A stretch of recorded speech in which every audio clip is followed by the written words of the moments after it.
West Ham have endured a dismal start to the season and are staring down the barrel of relegation despite still being in the early stages. Nuno Espirito Santo's side lost 2-1 to Leeds last time out, furthering the concerns amongst supporters after losing to yet another newly promoted side.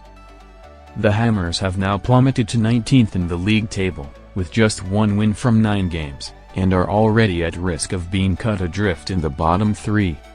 Nuno was appointed to replace Graham Potter last month, but has failed to win any of his first 4 games in charge, and West Ham continued to sink down the table. Despite some frustrations directed at the manager, though, fingers continued to be pointed at the board and the direction in which they have led the club. Former Southampton striker Matt Letizia warned Football Insider on 27th of October that West Ham look set for relegation and have not shown enough to prove otherwise. Their continued failings in the transfer market, decisions surrounding managers and other backroom staff, and a general lack of direction, have all contributed to the situation. That is according to former West Ham and Man United senior scout Mick Brown, who remains very well connected at his former clubs, as he exclusively told Football Insider that the owners are directly to blame for the mess at the London Stadium. "In my opinion, it all goes back to when they sacked David Moyes," he told Football Insider. "I said to a friend of mine at the time, West Ham are getting relegated within 4 years, and 2 years later look where we are now. After their games against Leeds and Brentford, they're as poor an outfit as I've seen this season. There are issues there which have been clear since I was at the club, but nothing has been done about it.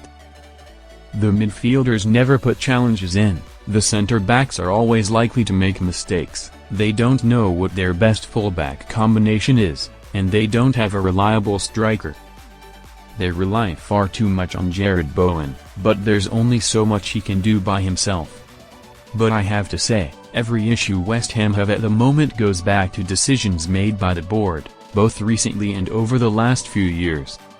Going back to the decision to bring in Tim Steidten against Moyes' wishes, and then he brought players into the club on big money, who the manager didn't want. Some of those players are still there, some are gone already, but the board decided to back this guy over the manager who was given them their most successful times in decades. They then decided to get rid of Moyes because they thought they could do better, and they've had 3 managers since then, none of whom have been good enough. Countless poor decisions have been made there, and that is the reason they're in trouble, regardless of what any manager or players do this season. Brown is the latest to express his worries about the Hammers, with Jamie O'Hara also claiming West Ham are sleepwalking into the championship amid growing concerns.